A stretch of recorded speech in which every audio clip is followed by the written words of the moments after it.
دايما الناس بينجذبوا للأشخاص أصحاب الكاريزما، ودايما بيكون ليهم مكان واضح وظاهر في أي حوار. بس السؤال هو، هل الكاريزما ممكن تكتسب؟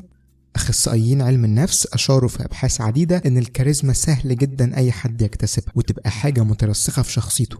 في فرجة هنقولك إزاي تحصل على كاريزما في 6 خطوات. قبل أي حاجة لازم تعرف إن مظهرك هو اللي بيدي أول انطباع للناس عنك، وده هيسهل عليك المهمة جدا لو كان الانطباع ده إيجابي. فاحرص إن شكلك يكون حلو ولبسك يكون مهندم ومتناسق، بس في نفس الوقت مريح ليك عشان ما يشتتش تفكيرك في أي وقت.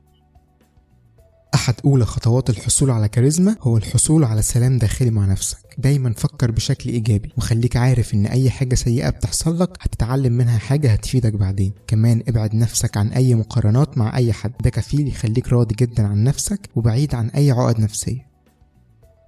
بلاش تتسرع في الرد على أي سؤال، فكر لمدة 2 ثانية بالظبط وبعد كده رد. الأشخاص اللي بيردوا بتسرع بيبانوا مش واثقين في نفسهم، فضلا عن إن التفكير للحظات بيديك فرصة لإيجاد إجابة أحسن.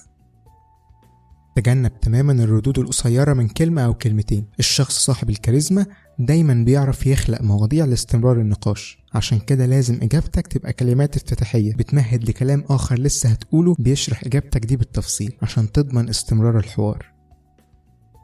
أثناء الكلام اشرك كل الموجودين في المكان معاك في الحوار، وخليهم كلهم يحسوا إنهم جزء من دايرة النقاش، حتى ولو بمجرد نظرات ليهم من الحين للآخر. إحساسهم بإن الكلام بتاعك موجه ليهم كلهم بيفرض الكاريزما بتاعتك بدون شك.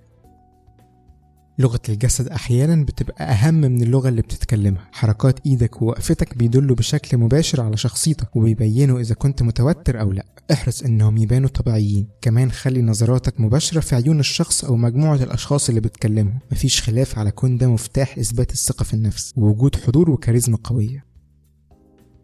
لو عجبك الفيديو اعمل سبسكرايب للقناة علشان تشوف فيديوهاتنا الجديدة، وما تنساش تشوف حلقاتنا اللي فاتت.